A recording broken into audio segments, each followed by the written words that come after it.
Vamos a continuar con nuestro curso sobre la sábana santa a la luz de la ciencia. En este caso, el capítulo que nos corresponde es el capítulo tercero. Es un capítulo que se refiere a la historia de la reliquia, la historia de la sábana santa. En cierta medida podemos decir que es una historia desconocida, o en gran medida pues se ha discutido si se puede demostrar en todos sus puntos, pero bueno, ya veremos hasta qué punto podemos decir lo que podemos decir. Y hay que tener en cuenta que la historia de la sábana santa, claro, son 2000 años, y esto es una extensión suficientemente larga como para que se aborde pues en un solo episodio, de tal manera que este capítulo tercero lo vamos a dividir, vamos a hacer una primera parte y una segunda parte. En total vamos a tratar estos puntos que he colocado aquí en línea, ¿no? En primer lugar tendremos las referencias primitivas a la sábana de Cristo, después hablaremos de la imagen de Edesa, también llamado el mandilión, después nos plantearemos si la imagen era la síndone, veremos que esa imagen de Edesa fue trasladada a Constantinopla en un momento determinado, veremos que la síndone estuvo en Bizancio porque hay una serie de huellas que podemos seguir. Y hasta ahí tendremos el primer capítulo, o sea, esta primera parte del capítulo tercero, mejor dicho. Y lo que es los 4 últimos puntos los veremos en la próxima charla, que será, por tanto, el capítulo tercero B. Empezamos, por tanto, con la parte que nos corresponde en estos momentos. Entonces vamos a empezar hablando de las referencias primitivas a la sábana de Cristo. Y es lógico que empecemos haciendo referencia a lo que dicen los evangelios, porque, lógicamente, si estamos hablando de la sepultura de Jesús, pues de la sepultura de Jesús hablan básicamente los evangelios. Existen también algunas otras referencias, como vamos a ver después, pero empezamos, por tanto, por las referencias evangélicas. De momento hay que decir que los evangelios sinópticos tienen un guión muy parecido. Sinóptico ya sabemos que significa paralelo, por tanto son evangelios que se pueden colocar en paralelo y prácticamente siguen el mismo esquema. Otra cosa es el texto y el esquema que sigue Juan, que se separa ligeramente. Pero empezando por los evangelios sinópticos, pues por ejemplo Mateo dice: y tomando el cuerpo, José, se refiere a José de Arimatea, lo envolvió en una sábana limpia. En griego dice síndone munda. Síndone realmente habría que traducirlo por sábana de lino, porque eso es exactamente lo que significa síndone, es un lienzo de lino. Y munda no es solamente limpia, es pura, porque en lo contrario a munda es inmunda, no sucia, ¿no? Sino inmunda, es decir, impura. Y dice, continúo leyendo, tomó el cuerpo tal y lo depositó en su propio sepulcro nuevo que había excavado en la peña o en la roca. Marcos, prácticamente coincidente, dice: José de Arimatea, habiendo comprado una sábana, descolgándolo, lo envolvió en una síndone, una sábana, y lo depositó en un sepulcro que había sido excavado en la peña. Más o menos dice lo mismo. Pues bien, tanto la sábana de lino como la sepultura está claro que la proporcionó José de Arimatea. Normalmente, si hubiera sido otra persona y pues tuviéramos que plantearnos cómo se hacía el entierro de una persona, si existía el padre, se hubiera encargado el padre, pero en este tipo, claramente Jesús no era hijo de José de Arimatea, y por tanto aquí José de Arimatea ejerce como si fuera el padre de Jesús, pero evidentemente no lo era. Entonces ahí tenemos la primera cosa que tenemos que destacar, o sea, la sábana existe porque la compra José de Arimatea. Juan añade: José de Arimatea llegó y quitó el cuerpo de Jesús. También llegó Nicodemo, llevando un compuesto de mirra y aloe, unas 100 libras. Con que tomaron el cuerpo de Jesús y lo envolvieron en lienzos con los perfumes, según la costumbre que tienen los judíos de sepultar. Nos llama la atención que aquí utiliza la expresión lienzos, pero no es tan extraño. Se puede utilizar un plural enfático, por ejemplo. Es decir, igual que en español se puede decir pantalón y pantalones, y es lo mismo, no es que sean varios pantalones, ¿no? Entonces, está claro que aquí se utiliza el plural, pero lo que sí que dice es según la costumbre que tienen los judíos de enterrar. Y esta costumbre pues se hace como se ve en la sábana santa de Turín. Es decir, este es uno de los tipos de enterramiento que sabemos que existía y se han encontrado en excavaciones arqueológicas algunos restos que no fueron depositados en en un osario, pero que tienen, por ejemplo, también restos de una tela que cubre la cabeza exactamente como la síndone. Es decir, que esto sabemos arqueológicamente que era una de las posibilidades telas que utilizaban los judíos según su costumbre. Bueno, ¿qué más podemos decir? Bueno, también podemos añadir que Juan menciona los lienzos de nuevo, en plural, y eso sí, luego los distingue del pañuelo o sudario, cuando Pedro y Juan van a la sepultura. Es decir, que Juan vuelve a mencionar lienzos en plural, aunque parece claro que se está refiriendo a la sábana, cuando dice que Pedro y Juan van a la sepultura, y lo diferencia de lo que sería el sudario, porque el sudario está aparte. ¿Qué podemos saber de todo esto? Bueno, los evangelios nos hablan efectivamente de la existencia de una sábana y de un sudario. Sin embargo, hay quien se ha planteado, ¿no es extraño que no se vuelva a hablar de la síndone en muchos años? Porque efectivamente no hay más referencias directas, o parece que no las hay, a la permanencia de la sábana santa en ningún sitio. Y esto, pues, es explicable que algunos estudiosos se lo plantean como una dificultad. Sin embargo, si lo estudiamos desde un punto de vista objetivo, veremos que no hay tal dificultad, porque también existe una cosa que es evidente cuando se estudia algo y se investiga algo, que es la lógica. Y la lógica nos dice que los apóstoles no podían decir que tenían la sábana. ¿Por qué? Bueno, es verdad que para los apóstoles los lienzos del sepulcro debieron suponer un verdadero problema, porque lienzos con sangre dejaban impuros a aquellas personas que los tocaban y debían quedar en la sepultura junto al cadáver.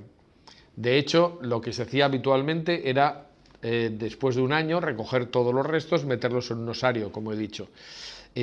No se tocaba, una vez puesta la sábana en la sepultura, esta no se tocaba más que cuando se recogía todo, ¿no? El problema es que, aunque los lienzos fueran algo impuro, si estamos en el caso específico de Jesús, es decir, que cuando llegan Pedro y Juan al sepulcro el cuerpo no está y solo están los lienzos, pues los lienzos no pueden quedarse con el cadáver porque el cadáver no se encuentra. Ese es el verdadero problema que se plantean los apóstoles. Es decir, ellos tenían establecido qué hacer, pero si hay una excepción, hay algo que realmente se sale de lo común, pues entonces no se puede seguir lo establecido comúnmente. Bueno, pero claro, la alternativa sería haber dejado los lienzos, es decir, hay dos alternativas, o llevárselos o dejarlos en la sepultura. Pero las dos cosas estaban mal. Por una parte, no podían dejar los lienzos abandonados, puesto que contenían la sangre de Jesús. La sangre produce impureza, pero también es verdad que en la mentalidad judía en la sangre está el alma, y por eso era algo importante, no se podía dejar abandonado. Entonces, por una parte, hubiera estado mal que hubieran dejado allí los lienzos a la posibilidad de que cualquiera se los llevara, o simplemente abandonados, pero tampoco podían decir, no quiero decir que no los podían guardar, pero no podían decir que los guardaban por varios motivos. Porque si ellos decían que se habían llevado los lienzos y que los conservaban, se les podían acusar por lo menos de tres cosas. En primer lugar, de profanar una tumba, lo cual era un delito, tanto para la ley hebrea como para la ley romana. Se consideraba que llevarse algo de una tumba era un delito, que estaba además castigado con la pena de muerte. Por otra parte, se les podía acusar también de haber robado el cadáver, ya que si tenían la mortaja, nadie se imagina que alguien se lleve la mortaja y deje el cuerpo. Es decir, se supone que se lo habrían llevado junto. Por tanto, se les podía acusar de fraude. Y en tercer lugar, también se consideraba un pecado tener objetos impuros, y más si se justificaba su permanencia porque tuvieran una imagen. Podemos imaginar que decir, bueno, es que esto es un caso especial porque esta sábana tenía la imagen de Jesús. Bueno, pues es que eso no es un argumento a favor, sino en contra, porque eso era un pecado. Es decir, no se pueden conservar ni hacer imágenes y mucho menos venerarlas en la mentalidad judía, ¿no? Bueno, o sea que efectivamente los evangelios citan que estaban los lienzos en el sepulcro, pero luego no se vuelve a decir nada más. Es lógico que así sea. Hay algunas referencias extrabíblicas que nos permiten pensar que, a pesar de que los evangelios no digan nada, sí que se conservaron los lienzos. Bueno, pues hay que tener en cuenta que tenemos muy pocas referencias, pero alguna hay. Por ejemplo, en la vida de Santa Nino de Georgia, que es aproximadamente del año 300, Su maestro Niáforis le indica que los lienzos los recogió Pedro, por tanto ya hay una referencia. También podemos encontrarnos que el obispo Isodad de Merv dice que fue Simón Pedro quien guardó los lienzos. Y más adelante, también, pero todavía en la época antigua, en el siglo VII, San Braulio, en la carta 42 a su discípulo Tajón, afirma que Juan y Pedro recogieron los lienzos y se los llevaron cuidadosamente plegados. Es decir, alguna referencia hay. No son importantes, no son muy significativas, pero alguna referencia hay. Sin embargo, hay dos textos que vale la pena mencionar porque estos sí que podrían ser muy significativos. Por una parte tenemos la referencia al Evangelio a los Hebreos. Se sabe que fue escrito alrededor del año 150 aproximadamente. Y este texto no se conserva, el Evangelio de los Hebreos se ha perdido, pero existen las referencias que hacen los padres de la Iglesia y especialmente, concretamente San Jerónimo, menciona la cita de ese Evangelio de los Hebreos en De Viribus Illustribus, que es la cita que vamos a mencionar ahora, ¿no? Es decir, lo que nos interesa de esta es que se dice literalmente, el Señor le entregó la síndone al siervo del sacerdote. Es decir, en una de las apariciones Jesús habría cogido las sábanas, la habría entregado al siervo del sacerdote. No sabemos quién es el siervo, no sabemos quién es el sacerdote, no sabemos exactamente a quién se refiere porque esta aparición no está reflejada en los otros evangelios canónicos, pero parece que como mínimo podríamos afirmar que si no es cierta, recoge un sentimiento. Es decir, si Jesús no se apareció, está claro que en el siglo II los apóstoles habrían justificado la presencia de la sábana porque el propio Jesús había justificado su existencia al entregársela al siervo del sacerdote. Es decir, estaba justificada la subsistencia de la sábana porque había sido purificada por el propio Jesús. Por otra parte, también podemos decir que en todas las misas aparece una referencia a la síndone. Hay gente que piensa que el uso de manteles ha sido habitual siempre. No es verdad. En el tiempo de Jesús no se usaban manteles. Desde luego no está documentado que así sea. Sin embargo, la misa siempre se ha celebrado con una tela, como si fuera un mantel. Y eso hace que algunos ya hablen de los manteles del altar. Litúrgicamente no se habla de manteles, se habla de síndone.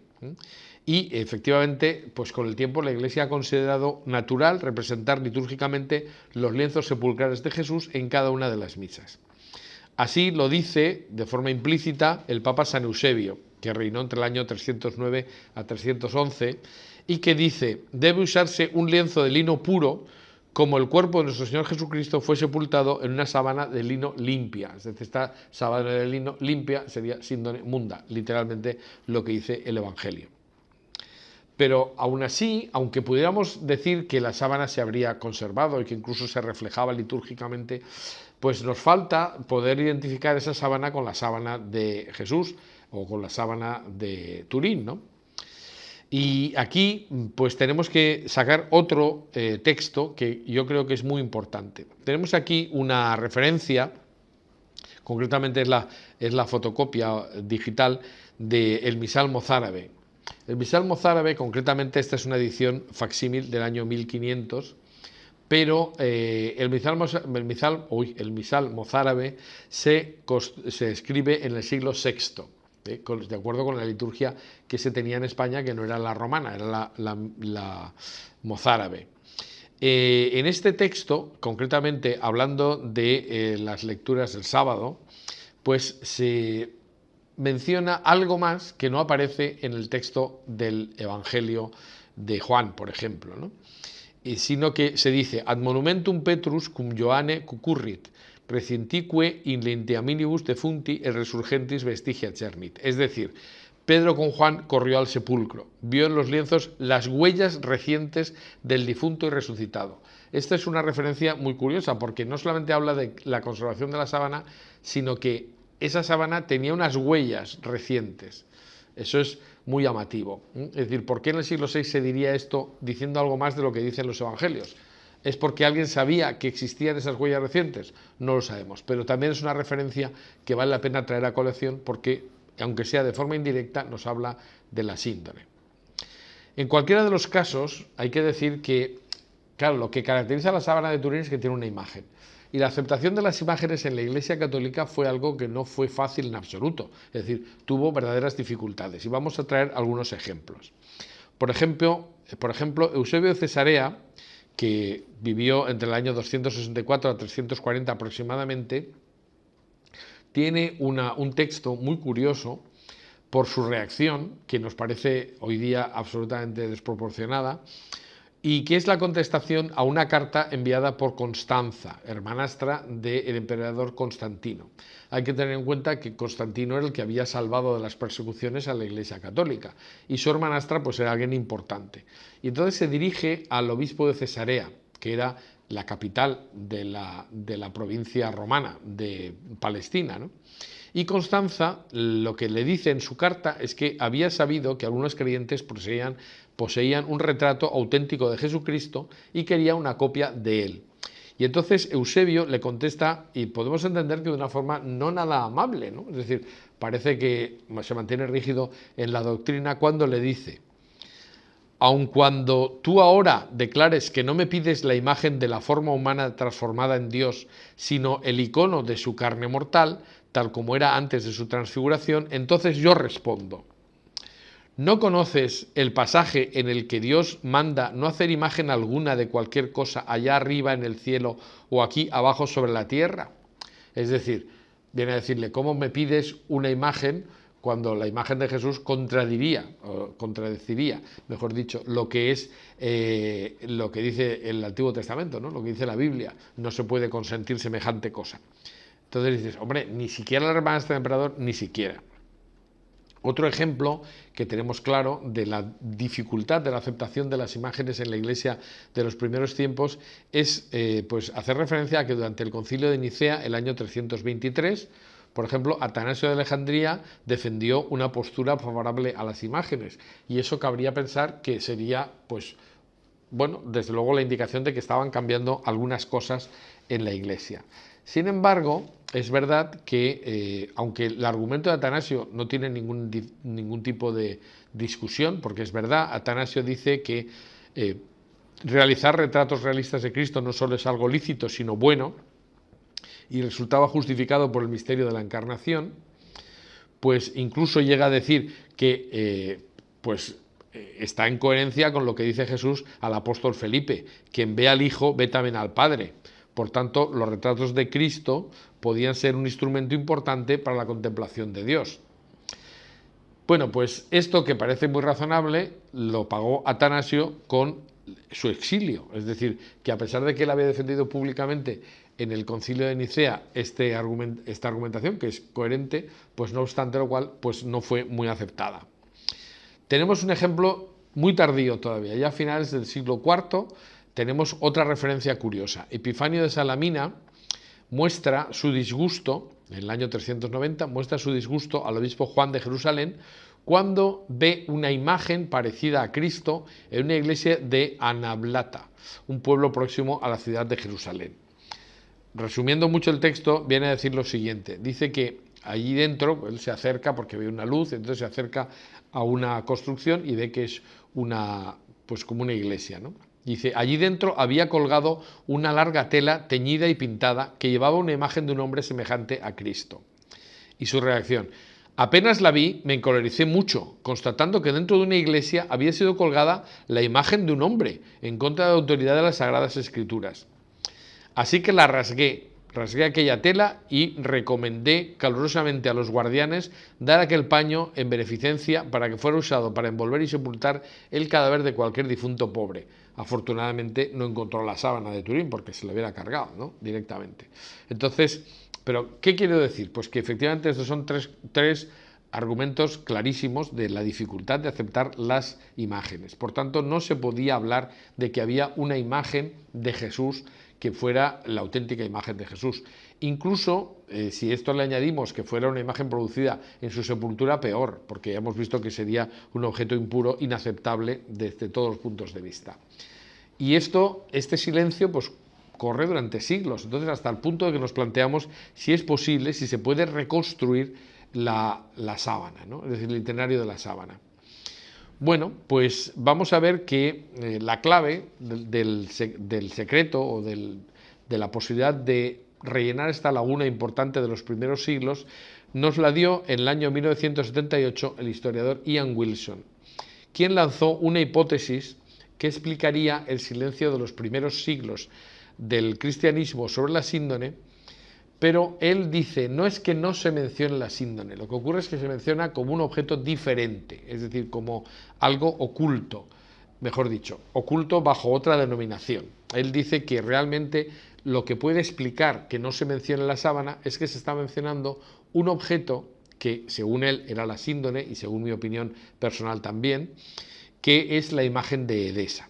Y esto nos lleva al segundo punto de nuestra charla de hoy, ¿no? La imagen de Edesa. Desde luego tenemos referencias legendarias a una imagen que se conservaba en la ciudad de Edesa. Ahora veremos punto por punto todo esto. Sin embargo, tenemos que decir que no solamente es una leyenda, como vamos a ver.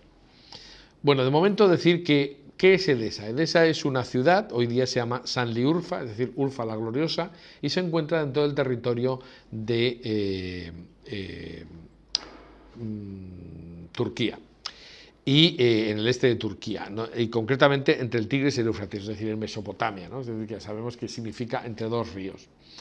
Era un pequeño reino, el reino de Osroene, cuya capital era Edesa, que estaba vinculado al imperio parto. Entonces, Osroene se puede escribir con H o sin H, por eso lo podemos escribir de las dos maneras, y como digo, pues Edesa era su capital. Esta es probablemente el primer reino que se considera cristiano en toda la historia, ¿no? Porque se sabe que se declaró oficialmente cristiano alrededor del año 170. El flujo de cristianos en Edesa debía ser considerable, entre otras cosas porque en Edesa se hablaba el mismo idioma de Jesús, ¿eh? Se habla de la ciudad donde se habla del idioma de Jesús, que era el siríaco, podemos decir, ¿no? el arameo, cuya variedad pues, se hablaba prácticamente igual en la ciudad de Edesa. Pues bien, en esta ciudad, en los primeros siglos de nuestra era, se habla de que el cristianismo se vincula a la llegada de una imagen, la imagen de Cristo, ¿no? Tradicionalmente se dice, y eso es la historia, allí se habla de eso, tradicionalmente se vincula la conversión del reino a la llegada de esa de una imagen de Jesús. Sin embargo, pues hay que ver que esta es una historia que va evolucionando con el paso del tiempo. La versión más antigua, que es los Hechos o Actas del apóstol Tadeo, es un manuscrito siríaco, por tanto escrito en arameo, de finales del siglo II. En este texto se refiere al apóstol Tadeo como uno de los 70 discípulos que Jesús manda en un momento determinado para predicar. Y se dice que él habría llevado el cristianismo hasta Osroene. En esta primera versión de las actas del apóstol Tadeo no se habla de que trajera ninguna imagen, aunque la iconografía posterior del apóstol Tadeo, como vemos, incluye un medallón que es la evolución realmente del círculo que veremos después que aparece en la imagen de Edesa. Y esta es, en definitiva, una referencia a la imagen. Lo que pasa es que, como digo, la imagen se incorpora al texto legendario un tiempo después. Entonces, en estas actas de Tadeo, pues se habla de una supuesta correspondencia entre el rey Abgar V de Edesa, que estaba gravemente enfermo, y el propio Jesús. Según este texto, Abgar habría enviado un mensajero con una carta para Jesús en la que le pedía que fuera a Edesa a curarle, ofreciéndole refugio. Y prácticamente, como en los cuentos medievales, la mitad de su reino, ¿no? Aunque Jesús no habría aceptado la invitación, habría mandado allí al apóstol Tadeo, que le habría curado y bautizado a todo el pueblo. Es decir, esta es la versión inicial. Este relato fue muy conocido, se extendió mucho por el mundo, fue citado, por ejemplo, ya en el siglo IV por el teólogo Efrén el Sirio, quien era jefe de una escuela teológica que originariamente estaba en Nisibi, en Mesopotamia, pero que terminó refugiándose en la propia ciudad de Edesa, donde sí que había muchos partidarios de su postura teológica, que era precisamente la afirmación de la naturaleza humana de Cristo. Hay que tener en cuenta que en los primeros siglos hubo una serie de discusiones sobre cuál era la naturaleza, si Jesús tenía dos naturalezas, en fin, todas estas discusiones teológicas que se producen. Pero curiosamente, Edesa termina siendo un centro de espiritualidad teológica muy fuerte a favor de la encarnación. ¿Por qué? Bueno, quizá precisamente porque tenían una imagen allí, pero no adelantemos acontecimientos. Está claro que al final de la vida de San Efrén, pues se terminó refugiando en Edesa. Al texto original de las actas del apóstol Tadeo se le añadió en un momento posterior una especie de inserto que no tenía nada que ver con el original, y tras una breve introducción sobre los apóstoles y sobre los evangelios los evangelistas Mateo y Marco, comienza el relato con la fórmula típica de los evangelios. En aquel tiempo, y efectivamente, esta segunda composición de la doctrina de Dadaí, también en siríaco, pues como se llama ahora la doctrina de Dadaí, se data a finales del siglo IV. A finales del siglo IV ya hay una referencia en la que inicialmente eran las actas del apóstol Tadeo y ahora la doctrina de Dadaí. Este es el primer texto en el que se menciona una imagen. Concretamente se dice que Abgar envió a su archivero y pintor Hanán, Ananías, que volvió a Edesa con la imagen de Jesús pintada por él y con el apóstol Adaí Tadeo, que llevaba una carta en la que Jesús prometía que la ciudad sería invulnerable. Esto de la invulnerabilidad de la carta es discutida, como veremos más adelante, por algún autor, pero en cualquier caso esta segunda versión del siglo IV ya incluía la referencia a la invulnerabilidad de la ciudad, que en principio tendría que producirse por la carta. Posteriormente, en el siglo VI, se hace otra reconstrucción de la doctrina de Dadaí, pero en este caso se habla de las actas de Tadeo. Y aquí ya hay un cambio sustancial, y es que la imagen ya no la hace el pintor, ya no la hace el emisario, sino que se dice que como el mensajero de Abgar no pudo reproducir su semblante, el Señor, para ayudarlo, se secó el rostro y se menciona un racós tetradiplón, es decir, un lienzo viejo doblado 4 veces, y en este queda la huella del rostro de Jesús, bueno, del rostro de la imagen completa de Jesús, porque ahora veremos lo que ocurre con cómo evoluciona todo esto. Entonces, aquí la versión más extendida o más completa de esta leyenda, pues se puede mencionar paso a paso, siguiendo pues unos relieves de un marco dorado que existe de una copia del Mandilión que se encuentra en Italia precisamente, pero que tiene una procedencia oriental clarísimamente. Entonces tenemos la primera viñeta, dice: Abgar envía a Ananías con un mensaje para Cristo. Ese es el que le ofrece una recompensa si viene y le cura. Segundo, Ananías no puede retratar a Cristo. Tercera viñeta, Cristo se lava las manos. Y entonces aquí es donde dice que le dieron un tetradiplón y después de haberse lavado se secó la cara, habiendo quedado impresa en aquella síndon, curiosamente síndon, sábana, es decir, no es una tela pequeña, es una tela grande, aquella síndon su imagen. En la cuarta viñeta se dice que Cristo entrega el sudario y la carta a Ananías. Consecuentemente, en la viñeta quinta, Ananías entrega el sudario, es decir, ahí le llaman pañuelo, pero el sudario y la carta a Abgar. Está claro que entonces se produce un hecho insólito, y es que Abgar se cura de la lepra al ver la imagen de Cristo y entonces, lógicamente, se convierte al cristianismo. Por eso tenemos otra viñeta, la sexta, que dice: Abgar, habiendo derribado el ídolo, entroniza la imagen del Señor.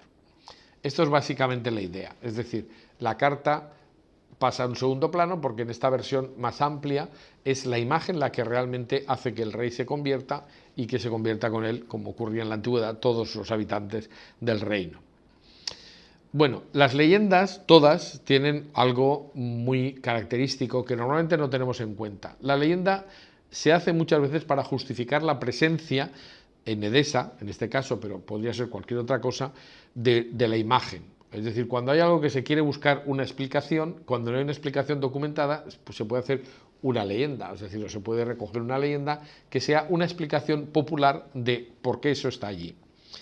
Bueno, entonces lo que está claro es que las leyendas tienen siempre un fondo de verdad, y como vamos a ver, podemos asegurar que por lo menos en el siglo VI en Edesa existía una imagen que se consideraba aquiropita, es decir, no hecha por mano humana, y que era del rostro auténtico de Jesús, según lo que se pensaba. No sabemos en qué momento llegó esa imagen, porque lógicamente la historia del rey Abgar efectivamente es legendaria, como demuestra precisamente que hay una evolución en la misma. Pero está claro que en un momento determinado en Edesa hay una imagen y que además ahí hay una idea muy fuerte sobre la encarnación, precisamente, que se vincula a la existencia de una prueba física de esa encarnación, como es la propia imagen. Hay que decir que unos años antes, en el año 325 aproximadamente, cuando Eusebio de Cesarea escribe la historia eclesiástica, pues narra la historia del rey Abgar y la correspondencia con Jesús, pero no menciona la imagen. Eso es importante. Y lo extraño es que dice, y no sabemos a qué se refiere, que el rey, cuando se convierte, ve una gran visión sobre el rostro de Tadeo y que se posternó delante de él. Esto es lo que explica que en algunos iconos se ponga una especie de llama sobre la frente del apóstol Tadeo, pero no sabemos exactamente a qué se refiere, por tanto, él vio algo, pero no sabemos nada más. No podemos concretar que fuera la imagen, ni muchísimo menos. Tampoco menciona la existencia de la imagen en Edesa una mujer excepcional como fue la monja Egeria. La monja Egeria visitó Edesa en el año 384 después de Cristo, es la primera visitante de Tierra Santa que pone por escrito sus experiencias y nos cuenta qué es lo que vio. Es una labor impresionante para la historia de la Iglesia. Los escritos de la monja Egeria, porque el itinerario de la Virgen Egeria pues recoge muchísimos datos de cómo se vivía el cristianismo en el siglo IV en Tierra Santa. Bueno, pues ella no menciona la imagen, aunque hace referencia, eso sí, a las cartas de Abgar. Incluso dice que se las enseñó el obispo de la ciudad de Edesa. Y dice, pero yo ya la conocía porque había llegado a mi convento, ¿no? A mi monasterio. Entonces es curioso porque eso quiere decir que a finales del siglo IV las cartas del rey Abgar se conocían ya en España, porque la monja Egeria es una monja que se supone que es gallega. Entonces esto quiere decir que se extendió muchísimo la idea de la correspondencia entre Jesús y Abgar por todo el mundo. Incluso la monja Egeria también dice que visitó la puerta de la muralla por la que entró el mensajero Ananías, y dice que se le hacía una extraña veneración, es decir, todo el mundo hacía una reverencia cuando pasaba por allí. Luego veremos una posible explicación a esta reverencia, pero bueno.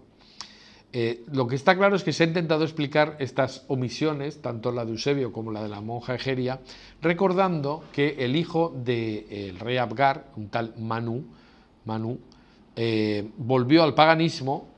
Quiso que el obispo trabajara para él, el obispo dijo que ni hablar, en fin, hay una historia bastante interesante al respecto, pero que no viene al cuento, y entonces, como el obispo se niega, pues persigue a los cristianos, vuelve al paganismo. Y entonces hay una teoría según la cual lo que habrían hecho los cristianos es esconder en una hornacina de la muralla la propia imagen.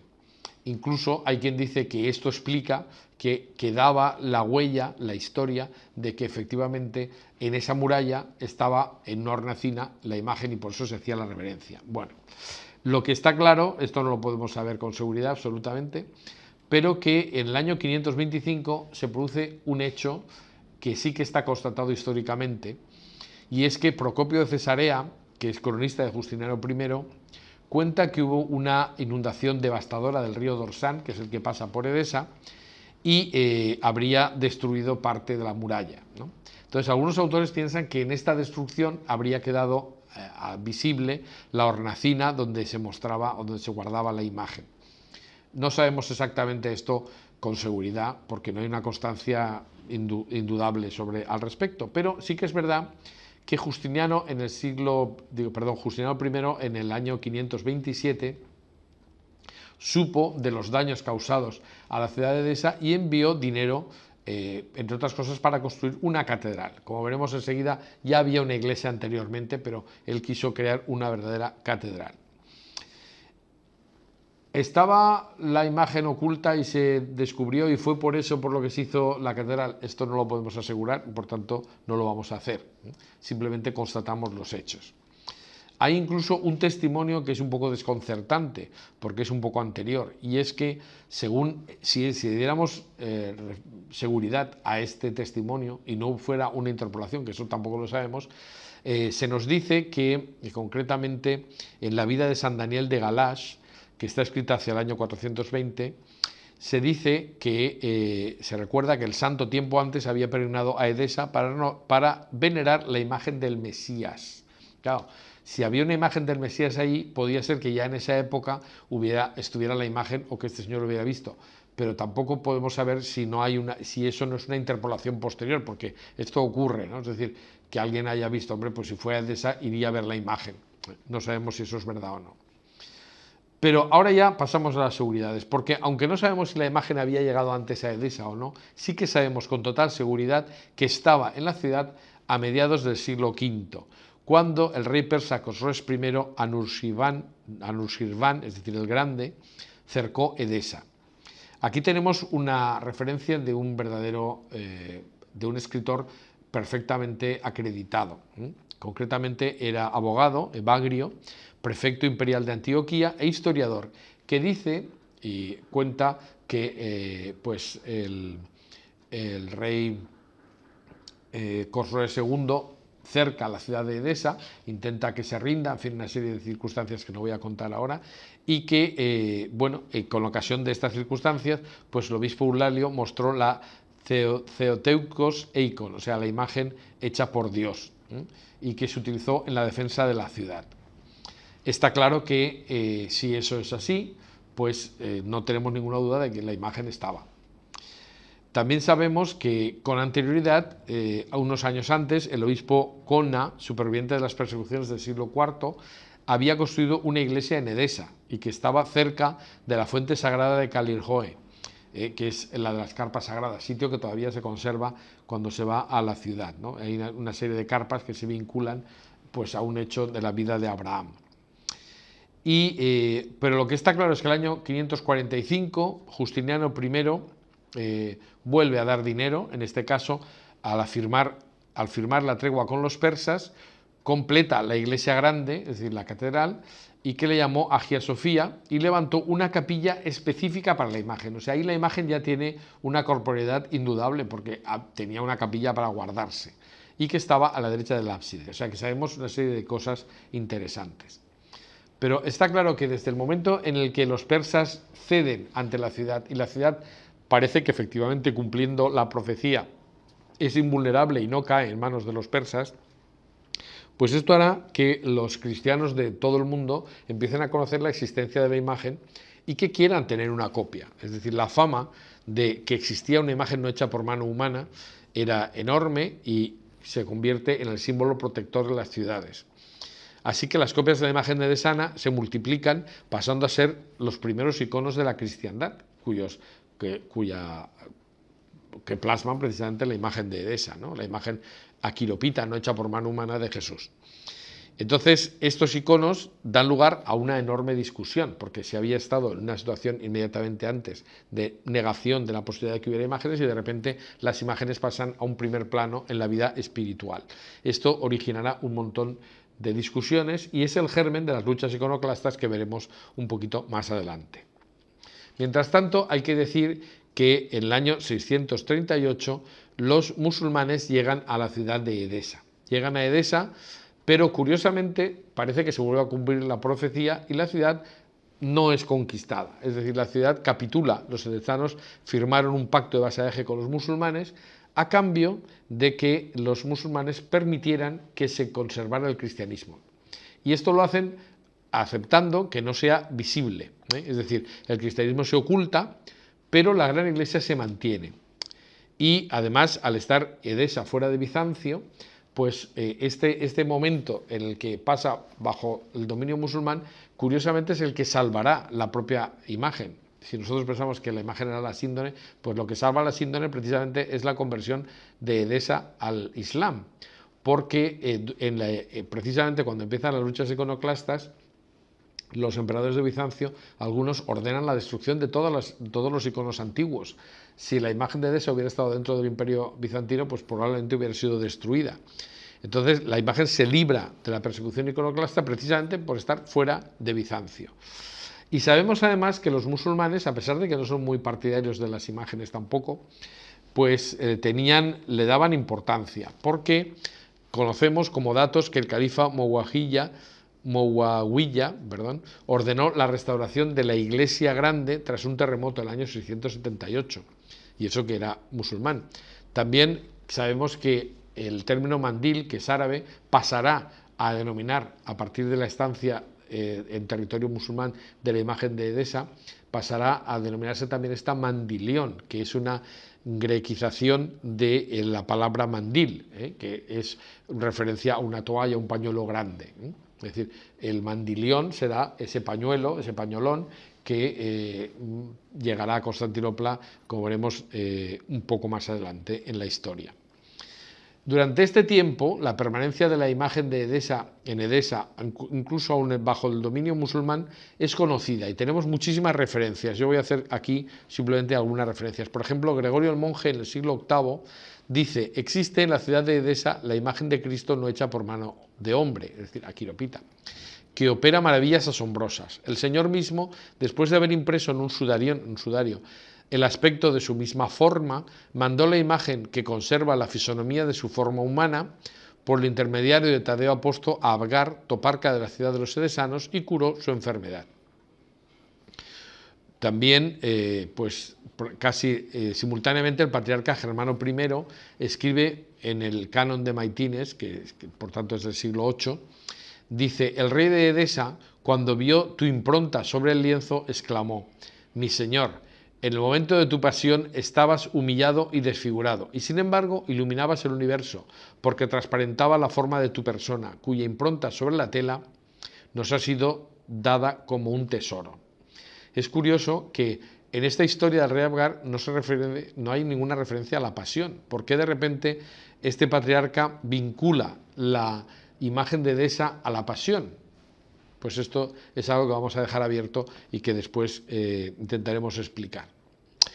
También otra referencia, por ejemplo, la verdad es que podría citar muchas otras, no voy a citar muchas más, o sea, mejor dicho, no voy a citar ninguna más porque no hace falta, ¿no? Citaremos alguna, pero más adelante. Porque vamos a cambiar de capítulo, vamos a pasar a una epígrafe distinto, que es la pregunta de: la imagen era la síndone, es decir, sabemos que en Edesa había una imagen, pero esta imagen, ¿cómo era? ¿Cómo se la describe?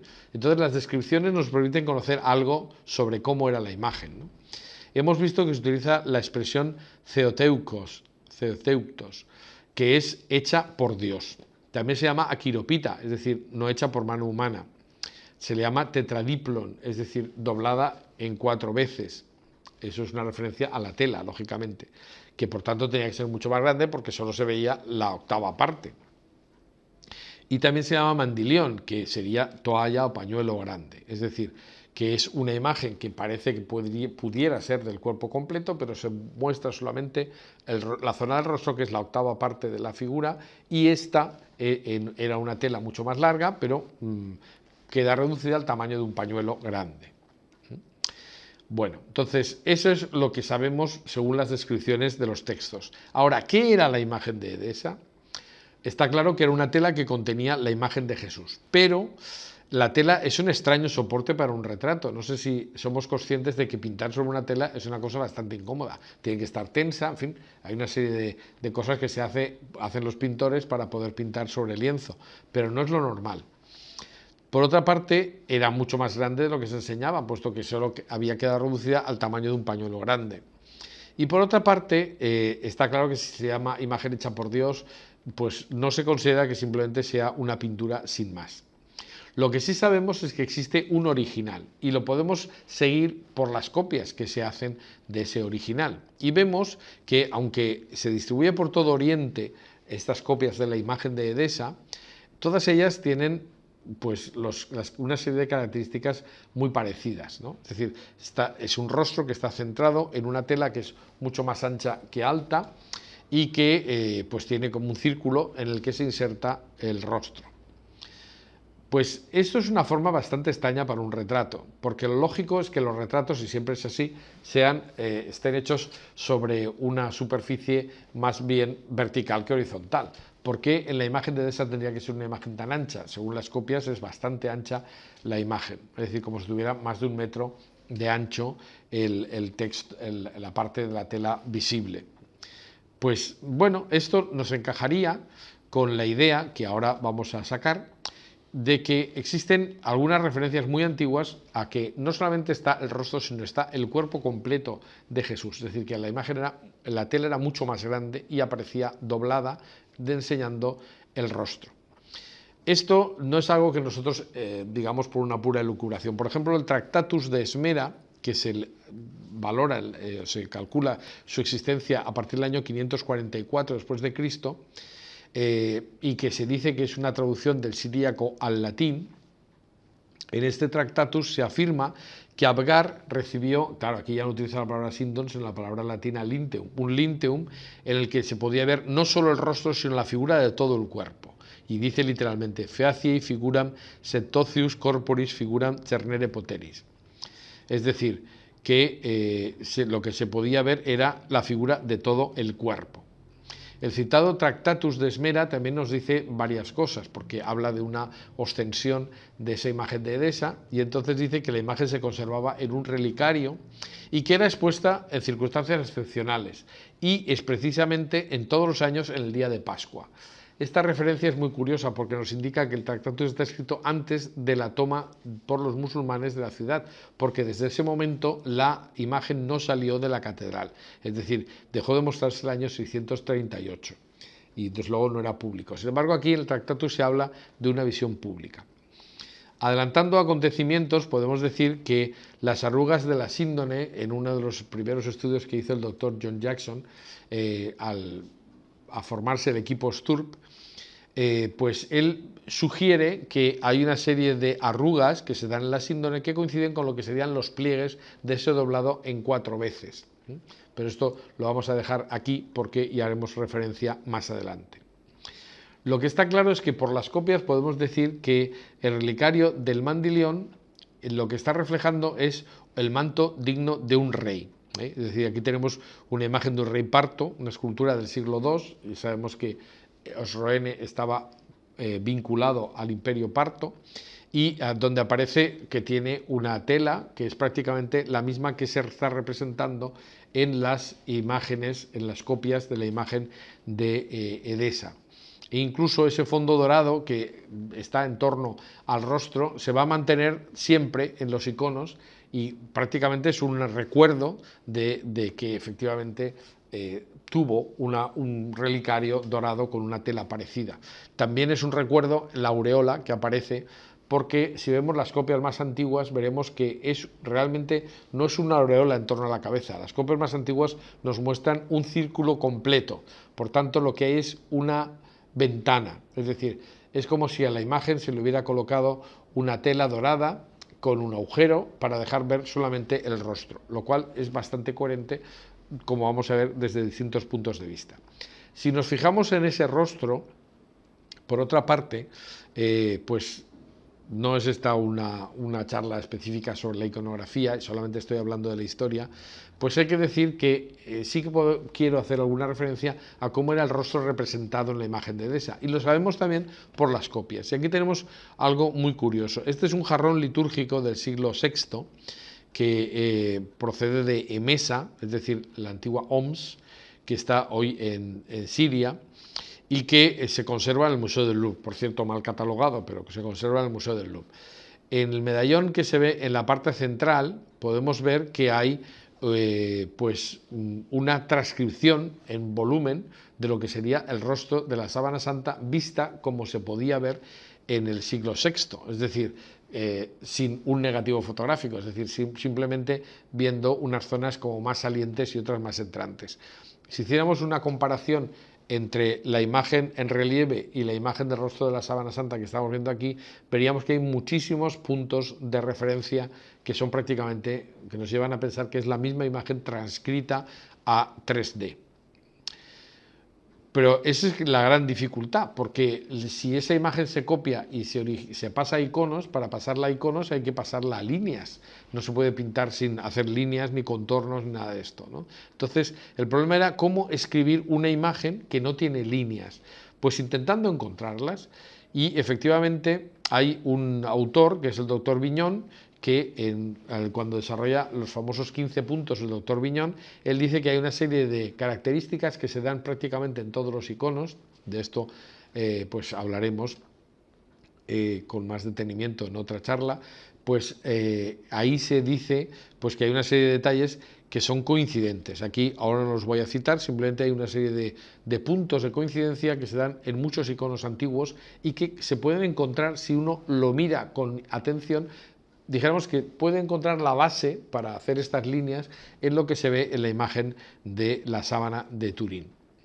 También en la sábana de Turín el polen nos sugiere una larga estancia en Oriente, lo cual explicaría que efectivamente la imagen fuera o apoyaría la idea de que la imagen de Edesa era la propia Síndone, que está allí y que allí origina pues todas estas interpretaciones pictóricas y artísticas. Bien, pero como seguimos hablando de la historia, vamos a adelantar, y lo que tenemos que decir ahora es que desde el año 726 al 787 después de Cristo, que es la fecha del Segundo Concilio de Nicea, las luchas iconoclastas sacuden y dividen fuertemente a la cristiandad oriental. Y esas luchas suponían que llegaba un emperador. El primero fue León III el Lisáurico, que venía de Siria y por tanto estaba en contra absolutamente de las imágenes. Y entonces, a partir de León III, hay varios emperadores que ordenan la destrucción de los iconos antiguos, considerando que eran verdaderas herejías. No obstante lo cual, pues ya en el siglo VIII hay una discusión, es decir, no ocurre como en el siglo IV, donde la imagen no era aceptada, sino que en el siglo VIII pues ya hay autores que son muy partidarios de los iconos, y por tanto hay unas luchas que realmente van a ser un verdadero trauma para la cristiandad oriental.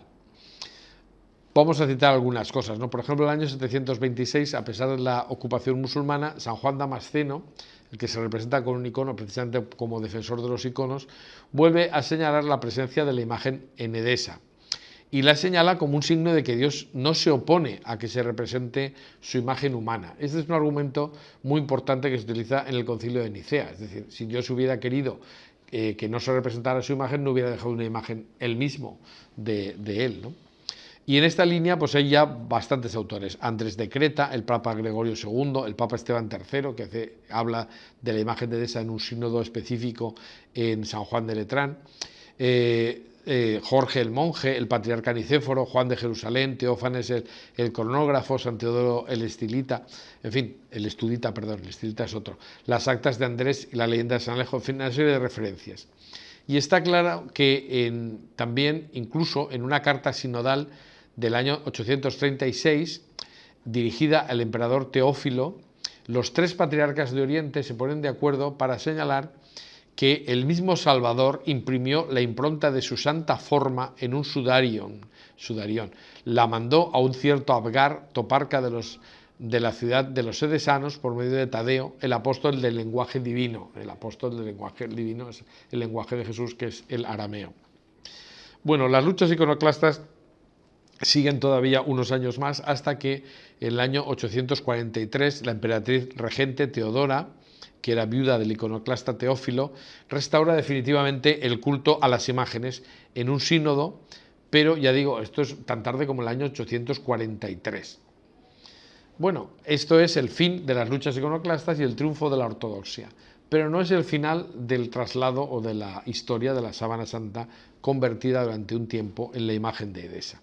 Por eso vamos a hablar del traslado a Constantinopla, porque la imagen fue llevada a la sede del poder imperial de Constantinopla y llega el año 944. Vamos a ver en qué circunstancias. Concretamente hemos dicho que el año 843 fue el fin de las luchas iconoclastas y en el año 943, lógicamente, Constantinopla quería festejar el centenario del triunfo de la ortodoxia y la proclamación definitiva el iconoclasmo como una herejía, es decir, precisamente la destrucción de los iconos o de las imágenes era algo inaceptable.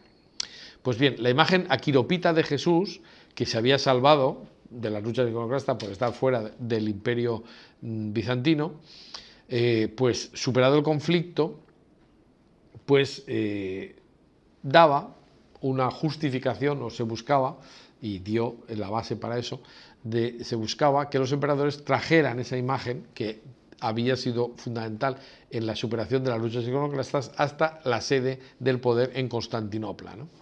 Era un buen pretexto para lanzarse a recuperar la imagen. Nunca había estado en Constantinopla, ni bajo el poder de los emperadores, pero esa recuperación pues se considera como algo, dijéramos, como un pretexto y como casi una herencia del cristianismo en Constantinopla.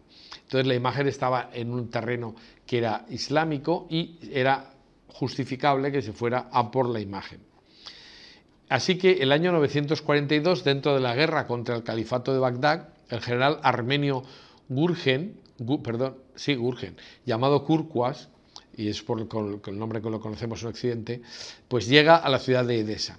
Y entonces Constantino VII Porfirogeneta había dicho desde Constantinopla que estaba dispuesto a no tomar la ciudad a cambio de la devolución, repito, no fue una devolución porque nunca la habían tenido, de la imagen que estaba en la iglesia grande de este Justiniano I, eso lo sabemos.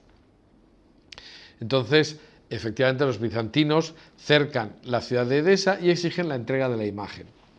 En este caso, los árabes están a favor. Los que no están a favor son los cristianos que estaban en la ciudad y que tenían como un bastión de su cristianismo precisamente la imagen. Pero los que negocian son los árabes y piden a cambio varias cosas. Y son cosas importantes. Primero, la retirada de las tropas bizantinas de todo el territorio. Segundo, la promesa de no volver a atacar Edesa, es decir, era quedar en la ciudad inmune para siempre.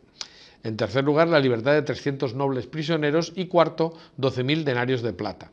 O sea que realmente eran unas condiciones bastante importantes y hay que tener en cuenta que el imperio bizantino parece que era bastante superior, pero no obstante lo cual, pues ceden y se llega a un acuerdo. Repito que la comunidad cristiana es la que se opone a la entrega de la imagen, incluso lo que intentan es dar gato por liebre. Ya existían muchas copias, intentan darles una copia a los bizantinos para que se lo lleven a Constantinopla. Sin embargo, pues aquí el guerrero Kurkuas, el general, les exige que entreguen el original e incluso pues se llevan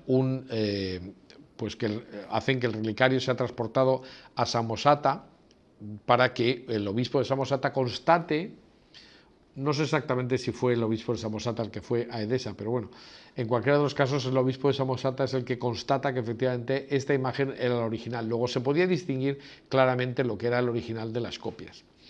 A partir de aquí, pues se inicia un itinerario históricamente muy importante porque se lleva con escalas a Constantinopla la imagen desde Edesa hasta la ciudad imperial.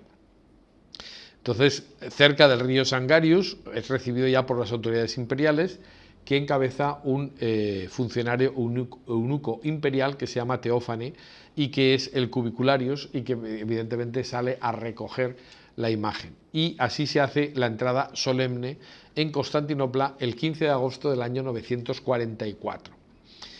La verdad es que Constantinopla era una ciudad absolutamente impresionante en aquel momento. Era la capital del Imperio Romano de Oriente, la ciudad más esplendorosa del mundo y se consideraba una ciudad invencible.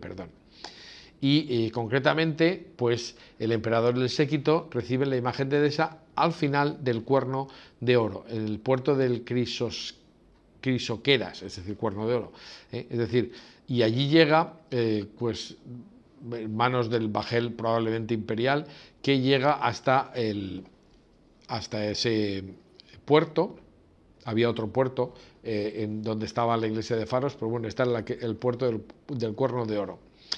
Y efectivamente los emperadores reciben allí la imagen, precisamente porque, aunque no se había construido todavía el complejo de las Blanquernas, que se construirá un poco tiempo después, y que era una serie de palacios imperiales al estilo del antiguo, que ya había quedado obsoleto, pues aunque no se había construido todavía el Palacio de las Blanquernas, existía una iglesia considerada milagrosa porque ahí había una giasma, es decir, un manantial sagrado de la Virgen, y se veneraba la Virgen, concretamente la de Santa María de las Blanquernas. Entonces también se hablaba de que ahí había resistido la ciudad al asedio de los persas, etcétera. Entonces, bueno, el caso es que los emperadores el 15 de agosto iban a visitar ese santuario mariano, y ese día, el 15 de agosto, el emperador acudía con un suntuoso cortejo, se quitaba los paramentos imperiales y con la túnica blanca de lino se introducía 3 veces en las aguas. Ahí queda por la noche la imagen de Edesa, y el día 16 de agosto hay un cortejo imperial que sale por la puerta de las Blanquernas y se dirige a la gran puerta dorada de la muralla. Es decir, hay una salida y pues por tierra, suponemos que por tierra, se va hasta la entrada a la puerta dorada, que las reconstrucciones que se han hecho desde el punto de vista arqueológico, y aunque en este caso sea una reproducción digital, pues nos dicen que sería esta, la puerta principal de la ciudad, y que a partir de la puerta dorada lo que se desarrollaba o lo que existía a continuación era una inmensa calle de mármol con columnas, y realmente pues que debía ser impresionante, que llevaba pues a través de los foros hasta la Santa Sofía prácticamente, ¿no? Es decir, ese es el recorrido que hizo la procesión con la imagen, al que se le dio los máximos honores. Aquí tenemos, por ejemplo, el foro de Constantino, y al final pues llegaban a la iglesia de Santa Sofía, que tendría que tener aproximadamente esta apariencia en aquella época. Y efectivamente Santa Sofía era un edificio esplendoroso. Hay que tener en cuenta que es la iglesia más grande del mundo en aquel momento, y probablemente pues vista desde dentro sería una imagen prácticamente como si fuera totalmente de oro por las teselas doradas que tenía. Y la verdad es que la imagen recibe, como digo, los máximos honores, no solamente en la procesión, sino que se entroniza prácticamente, como veremos después, pero antes de eso hace una parada en Santa Sofía. La imagen de Edesa recibe la oración de los emperadores y del pueblo en la catedral, y concretamente es muy interesante saber que incluso de esta recepción tenemos esta imagen, que es del Codex Scriptes, que está en la Biblioteca Nacional de Madrid, donde se describe el momento, donde se ve al emperador Constantino VII Porfirogéneta besando la imagen, que llegó en una maderita, como veremos, y con un manto dorado, aunque aquí no se ha reflejado el manto dorado, pero se refleja luego en todos los iconos, o sea que no hay ningún problema. Juan Esquiliches era mariscal del Palacio Imperial de Constantinopla en el siglo XI, y pues el códice que lleva su nombre pues refleja la historia de Bizancio. Pero no solamente esto, esta historia del traslado y de la leyenda de Abgar, etcétera, también la constata, la pone por escrito Constantino VII Porfirogéneta. Este es un emperador que en este año, el año 944, se convierte en emperador único, aunque había compartido el imperio con unos familiares suyos, unos cuñados, incluso el padre de el casado en segunda nupcia con su madre. En fin, esta situación es muy compleja y no es para contarla en esta charla, pero hay que tener en cuenta que Constantino era probablemente el hombre más culto de su época, y que parece ser que, por lo que él dice, se dio cuenta de lo que estaba llegando a Constantinopla, porque mientras que sus cuñados, los coemperadores, estaban decepcionados porque define la imagen como una secreción húmeda sin ninguna coloración pictórica ni otro medio artificial, el emperador, en su escrito que se llama Narratio de Imagine Edesena, es decir, la narración de la imagen de Edesa, recoge una alternativa a la leyenda, porque parece que lo que estamos viendo es que el emperador no se queda conforme con la historia que cuenta la leyenda tradicional, y además vincula, como hemos visto que antes lo había hecho otro autor, vincula la imagen de Edesa a la pasión de Cristo. ¿Por qué? Bueno, pues yo tengo una explicación clara, y es que ve claramente que hay gotas de sangre que se ven en el rostro, ¿no? Pero en fin, y eso le hace pensar en la pasión de Cristo. En cualquier caso, es muy curioso constatar, y esto vale la pena que lo mencionemos, que en su Narratio de Imagine Edesena dice el emperador: En cuanto al punto principal del argumento, todos estamos de acuerdo y convenimos que la forma del rostro del Señor ha sido impresa de manera maravillosa en el tejido. Es decir, no hay nadie que dude de que es un milagro. Pero respecto a un aspecto particular, es decir, el momento en que se había producido la imagen, diferimos. He aquí, por tanto, la otra tradición. O sea, recoge una tradición que es la leyenda que conocemos y luego dice, hay otra tradición. ¿De dónde se saca esto? No lo sabemos, pero ya se estaba hablando de ello. ¿Y esto por qué? Pues porque, como digo, si la imagen era la sábana santa, el original tenía claramente manchas de sangre. Y eso, por muy burro que uno fuera, pues si se fijaba mucho, lo veía. Entonces dice, he aquí la otra tradición. Cuando Cristo se acercaba a su pasión voluntaria, cuando mostró la debilidad humana y se le vio orando en agonía, cuando su sudor fluyó como gotas de sangre, según la palabra del Evangelio, entonces se dice, recibió de uno de sus discípulos esta pieza de tejido que ahora vemos, y con ella se secó la efusión del sudor. E inmediatamente se imprimió esta impronta visible de sus rasgos divinos. Es decir, aquí es importante la referencia al sudor y a la sangre, porque eso es lo que va a decir, como vamos a ver en el siguiente documento, el Codex Vaticanus Grecus 511, que recoge la homilía del referendario Gregorio, pronunciada ante el emperador, el patriarca, la corte y el pueblo, en el mismo día de la llegada de la imagen de Edesa. Pero, de momento, lo que me queda cerrar, por lo que iba a decir de la narración de imágenes de escena, es que Constantino constata que hay una leyenda, pero también que esta imagen tiene sangre y eso nos hace pensar en la síndrome. Bien, damos el paso que teníamos que dar y efectivamente nos vamos al Codex Vaticanus Grecus 511, que, como digo, es un texto que es contemporáneo a los hechos. La homilía que Gregorio el referendario pronuncia ante el emperador, el patriarca, la corte y el pueblo, como he dicho. Entonces, ¿quién era este Gregorio? Era arzobispo y refrendario de Santa Sofía. Se puede decir referendario, pero el refrendario es la palabra española. Participó en la delegación que fue a Edesa para comprobar la autenticidad de la reliquia, por tanto conocía y habría abierto el relicario. Declara haber traducido y consultado antiguos documentos en siríaco descubiertos en Edesa, es decir, es una persona que no es un cualquiera. Y en esta homilía él habla de lo que ve en la imagen de Edesa y dice cosas que son incompatibles con lo que vería el resto de la gente, porque si los fieles solo estuvieran viendo lo que se creía que era la imagen de Edesa, es decir, un pañuelo solo con el rostro, no tenía ningún sentido lo que dice. ¿Y qué dice el referendario Gregorio? Pues dice, el esplendor ha sido impreso por las solas gotas de sudor de la agonía, que fluían del rostro que es origen de vida, cayendo como gotas de sangre, así como del dedo de Dios. Estas son verdaderamente las bellezas que han producido la coloración de la impronta de Cristo, la cual ha sido ulteriormente embellecida por las gotas de sangre fluidas de su mismo costado.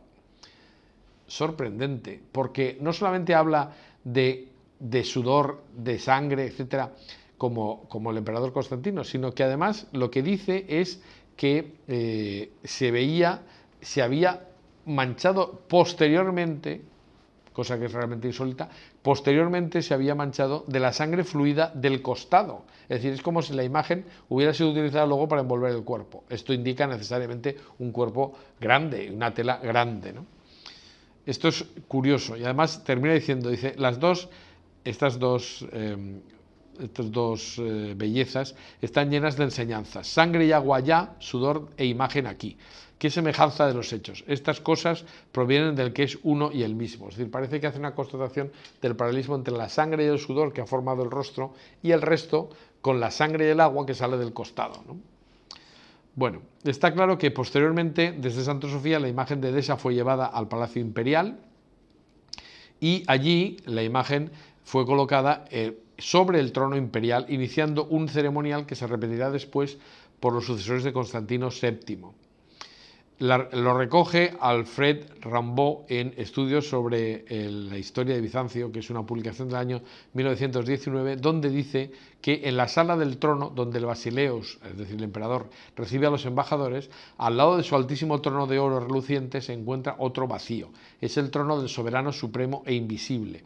Dice, a veces, como símbolo, se coloca sobre este trono el Evangelio o el lienzo aqueiropolletos, es decir, no hecho por mano humana, de Edesa, que por discreción, respeto y pudor está doblado, tetradiplon, y encerrado en su marco precioso. Es decir, los emperadores posteriores ya no sacan de su marco, de su relicario, la imagen de Edesa, pero esta llega y a veces se colocaba en el trono imperial, como se hizo la primera vez, como constata la traslación de la imagen de Edesa. La imagen fue después dejada en la Nea Ecclesia, Santa María del Faro, y efectivamente, por cierto, que hay una interpretación según la cual faros podría ser también como segundo significado lienzo o sábana, pero bueno, en cualquiera de los casos, pues la imagen llega a poder de los emperadores y se queda allí. El último espacio que nos queda para terminar la parte del capítulo tercero que teníamos que desarrollar ahora es la que se refiere a las huellas de la síndone en Bizancio. Vamos a hacer una referencia así, pues bastante superficial, pero suficiente. En primer lugar, hay que decir que huellas de que la síndone está en Constantinopla la tenemos en varios lugares. Por ejemplo, en el Sinasario, que era una ficha, es decir, como un librito con notas históricas sobre las fiestas religiosas de cada día del año, ¿no? Entonces, el autor del Sinasario, en prosa, habla de la imagen de Edesa, y es un monje, historiador y teólogo que se llama Simón Logoteta, que lo hace en el siglo X, o sea, en el año 900 algo, o sea, prácticamente a la vez que la imagen llega a Constantinopla. Pues bien, en el Sinasario se dice que el lienzo Aqueiropolletos fue entregado doblado con una maderita y en un marco de oro al estilo persa, es decir, todo hace pensar que efectivamente la imagen llega con esa capa persa que estaba cubriendo en la tela para ver solamente a través de una ventana el rostro. Y dice, esto no es una cita literal, pero la tengo aquí porque quería decirla, ¿no? Es que se debe exponer, en la imagen de Edesa debía exponerse muy poco y prácticamente solo dentro de un relicario. Los relicarios bizantinos eran cajas cerradas donde había una pintura del contenido, pero muy probablemente una vez llega a Constantinopla la imagen, esta deja de ser visible, se queda guardada e incluso, según una teoría que desarrollaremos en la siguiente charla, pues probablemente se habría sacado del relicario y al final se muestra solamente el relicario solo con la imagen pintada. Y es lo que originará luego la aparición de las santas faces.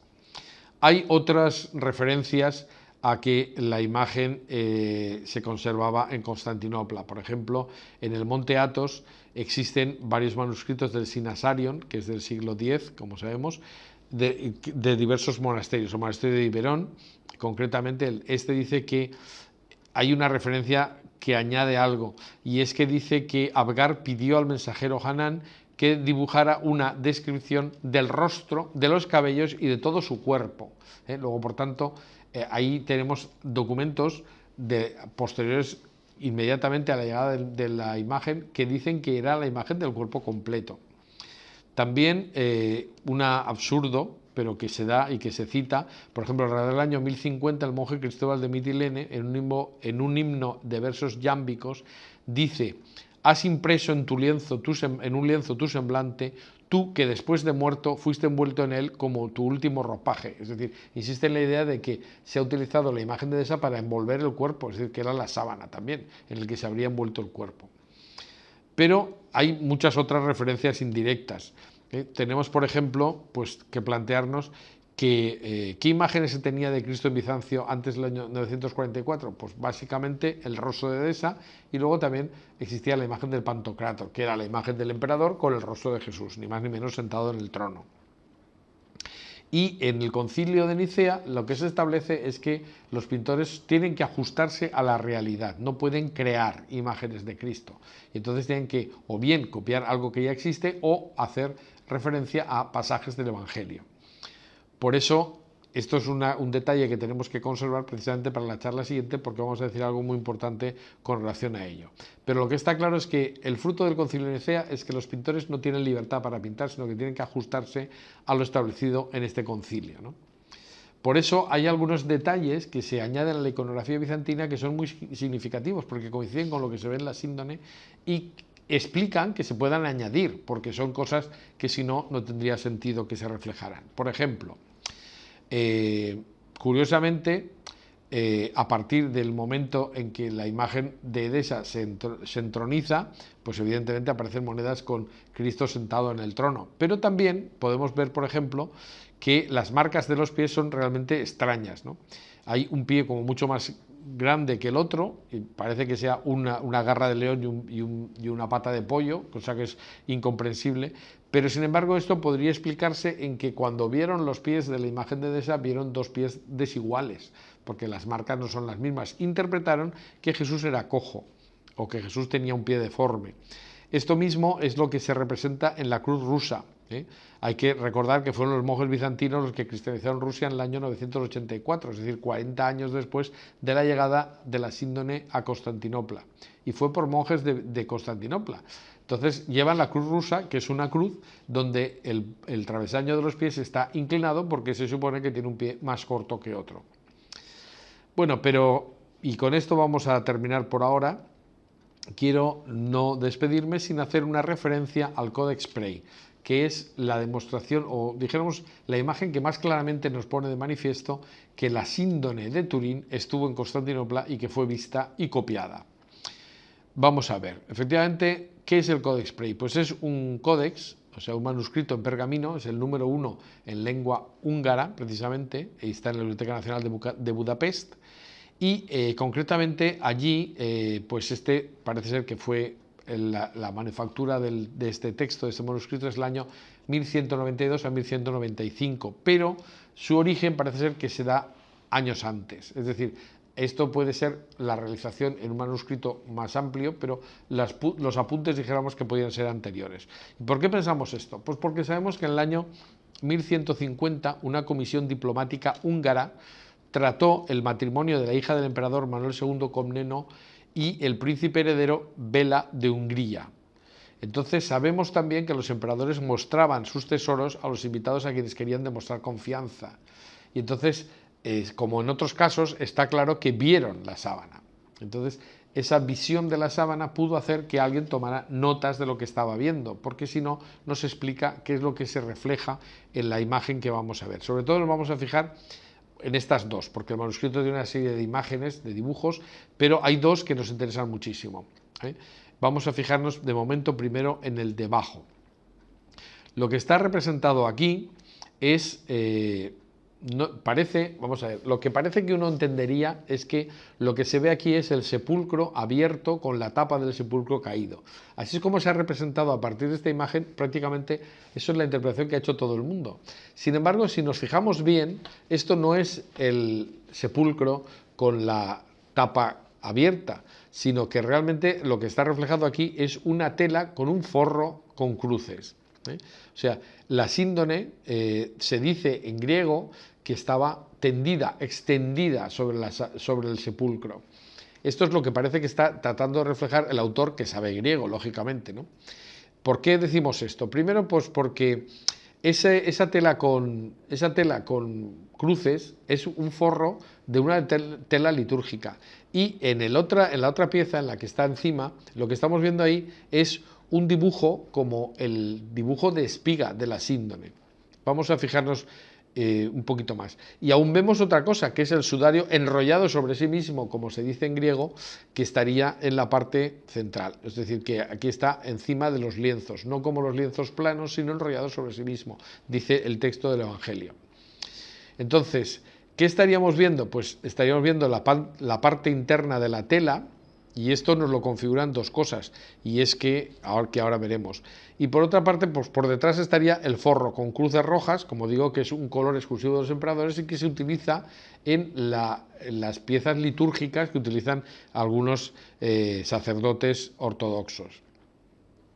Pero como digo, ¿por qué sabemos que estamos viendo la parte interna de la sábana? Bueno, pues porque hay unos regueros de sangre, que eso nos explica que estén en una tapa, pero se imita el tejido de espiga y sobre todo aparece unos dibujitos, unos agujeritos que parece que están reflejados aquí, unos circulitos en forma de L que aparecen tanto en la parte interna como en la parte externa del tejido. Eso es muy interesante porque estos agujeritos los conocemos bien porque están en la síndone, en la sábana de Turín. Por ejemplo, esta copia que se atribuye a Durero tiene estos dibujos, es anterior al incendio de 1532, por tanto, estos son los agujeritos que no tienen nada que ver con el incendio de 1532, pero son, dijéramos, la marca de la síndone. Según la profesora Frühlenberg, que ha estudiado la sábana, son quemaduras químicas y que se terminaron haciendo unos agujeros. Pero, efectivamente, si un pintor en el siglo XII representa una tela con unos agujeros que son exactamente iguales que la tela y los agujeros que tiene la síndone que está en Turín, no podemos pensar más que ha visto la sábana. Si no, es que no tiene explicación. Pero ahora vamos al otro dibujo, el que hemos dejado antes. Si nos fijamos en la primera parte del dibujo, veíamos el entierro de Cristo, ¿no? El Santo Entierro. Y lo que estamos viendo ahí es que la sábana tiene las medidas de la sábana santa, es decir, es un tejido enormemente largo. No hay muchas referencias a una tela así de larga en la iconografía tradicional, pero aquí vemos claramente que el lienzo cubre, mejor dicho, está debajo del cuerpo, pero pasa por detrás de la cabeza de uno de los personajes y llega hasta las manos de San Juan, que sí sabemos que es San Juan porque no lleva barba.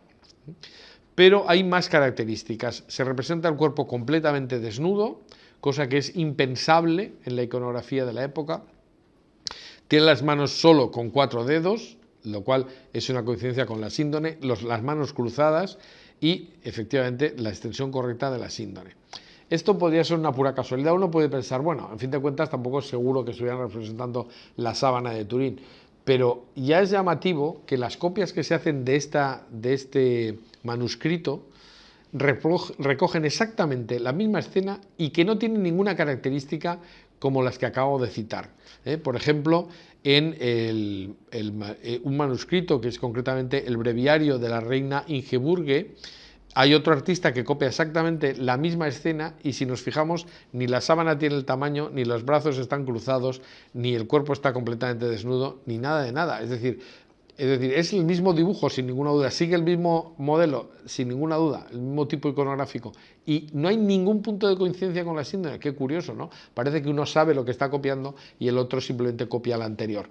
Esto es lo que ha pasado a lo largo de toda la historia siempre que la iconografía se ha basado, según mi tesis doctoral, se ha basado en la síndone y las copias van diluyendo, van difuminando las características iniciales, pero si volvemos hacia atrás podemos reconstruir lo que estaba viendo el primer dibujante. Bueno, pues no hay duda, y yo pienso que no hay duda de que la sábana fue vista por alguien de Hungría que escribió el manuscrito Prey, o por lo menos esas notas tuvieron que pasar a alguien que hizo el manuscrito Prey unos años después.